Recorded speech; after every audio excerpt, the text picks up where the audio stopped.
He was born to score runs, rivers of them, over 41,000 first-class runs, 136 centuries, records that shimmer like gold dust in cricket's archives.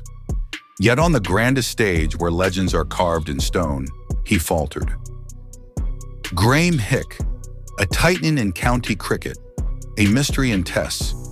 His bat sang in every corner of the world, but never quite found its voice at the top. On his 59th birthday, we revisit a story not just of numbers, but of nerves, noise, and the cruel weight of expectation.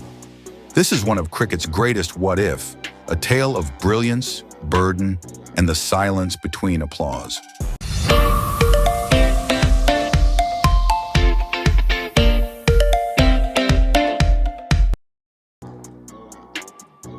Graeme Ashley Hick was born in Salisbury, Rhodesia, now known as Harare, Zimbabwe, in 1966. As a young boy, cricket wasn't his first love. It was hockey, and he was good enough to represent his country at school level. But once cricket caught his attention, there was no turning back. By 16, he was already part of Zimbabwe's squad for the 1983 World Cup, the youngest ever to be picked for a World Cup side at the time. Though he didn't play a match, the seed was sown. That same year, he made his first-class debut against the touring West Indies youth team. He followed it up with his maiden 50 against Sri Lanka 11, and then a List A 50 against Young India the following year. The foundation was being laid. Hick's life took a dramatic turn when he moved to England on a scholarship to play for Worcestershire's second 11. Success followed swiftly. He rose through the ranks and in his first-class debut for Worcestershire, scored an unbeaten 82 while batting at number 9. By 1984, he was playing for both Zimbabwe and Worcestershire. During Zimbabwe's England tour that year, he smashed 230 against Oxford University.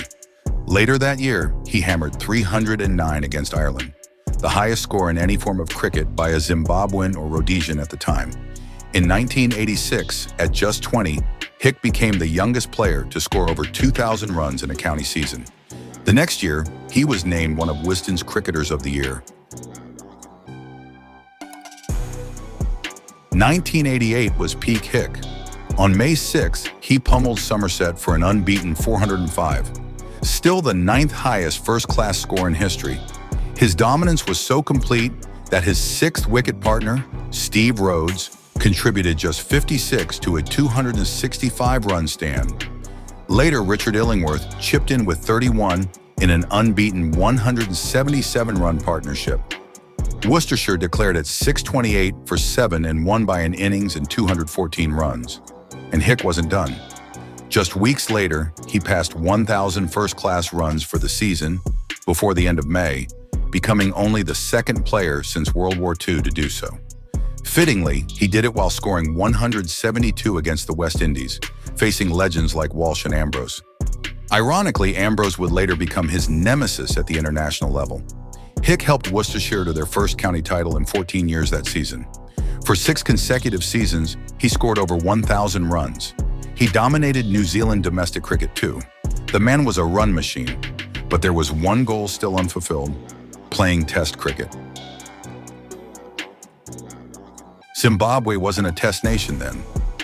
Hick could have qualified to play for New Zealand after 4 years, but he chose the longer route, 7 years, to represent England. His England debut came in 1991 in an ODI against West Indies. He scored just 14, but in the next match he struck an unbeaten 86 in a match-winning stand with Neil Fairbrother. This earned him his long-awaited Test cap, and fittingly, or perhaps fatefully, it came against the same West Indies team. Mark Ramprakash, another county stalwart, debuted alongside him. Their stories would mirror each other, 2 domestic giants who struggled under the weight of expectation. In his first Test, Hick scored 6 and 6, dismissed by Walsh and Ambrose. Ambrose would remove him 5 more times that series. Hick ended with just 73 runs in 7 innings. He was dropped before the final Test. David Lloyd later said, "I doubt any cricketer ever came into the international game burdened by such impossible expectations." Sadly, those expectations haunted Hick throughout his England career. While Hick's test numbers, 3,383 runs at an average of 31.32 with 6 centuries, pale next to his monumental domestic record, he did have moments of brilliance. In India, 1993, he scored a magnificent 178 in Mumbai, his first test century, standing tall while the rest of the England lineup crumbled. From 1993 to 1995, he raised his average close to 40, but there were lows too. During the 1993 Ashes, Merv Hughes famously sledged him. "Mate, if you just turn the bat over, you'll find the instructions on the other side." In the 1995 Ashes, he was left stranded on 98 as skipper Mike Atherton declared. Well, I've got to say, Greg, that he's given him enough time to get his 100. Well, I think he has, Tony. I can't believe that Graeme Hick is flabbergasted. He surely would have known that the intention was, or surely that someone would have talked to him at the last break. Alex Stewart went out there at drinks and was talking to him. So he looks a little bit flummoxed by the whole thing. It is disappointing for him, having got that close. There's the captain at the top of the stairs. No, he's not. He's inside. Though Atherton stood by the decision, he later admitted he wouldn't have done the same again. Still, Hick had a productive 1995, scoring 403 runs at 50.37 against West Indies and reaching a career best test ranking of number 7. In one-day internationals, Hick fared better. Between 1993 and 1996, he remained in the top 10 ICC rankings, even climbing to number 2 behind Brian Lara in 1995. In 1999, he hit a purple patch. Scores of 108, 66 not out, 126 not out, and 109 against Australia and Sri Lanka. A solid ODI career, 3,846 runs at an average of 37.4 with 500s. Not world-beating, but respectable. He also contributed with the ball, taking 23 Test and 30 ODI wickets.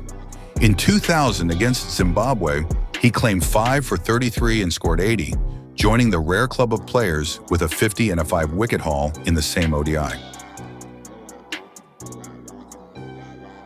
Graeme Hick retired from international cricket in 2001, bowing out in an ODI against Sri Lanka. His decade-long England career remains one of the most hotly debated in cricket circles.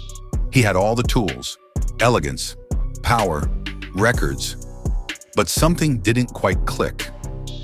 Some blamed his struggles against short-pitch bowling. Hick disagreed. "I'm not saying I played the short ball like Viv Richards, but I got runs against most bowlers at some point, so I don't believe that was the actual cause." Instead, he admitted it might have been mental. "Maybe if I'd been a little more arrogant, more thick-skinned, it might have been different."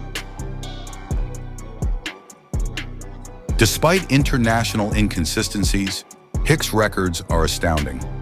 Only player with triple centuries in 3 different decades. Youngest to score 2,000-plus runs in a county season.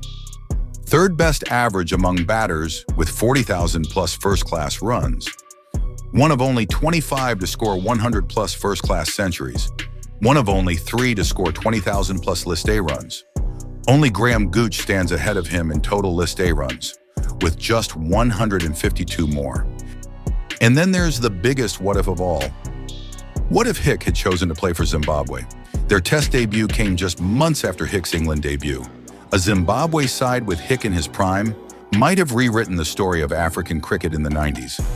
As someone who grew up watching cricket in the 90s, Hick was always a personal favorite from England, alongside late Graham Thorpe. That admiration hasn't faded, even with the emergence of many greats since. So here's to Graeme Hick, an enigma, a giant, a legend of domestic cricket, and a name forever etched in the game's most fascinating what-if chapter. If you enjoyed this journey into cricket's past, please hit that subscribe button, and I'll see you in the next one.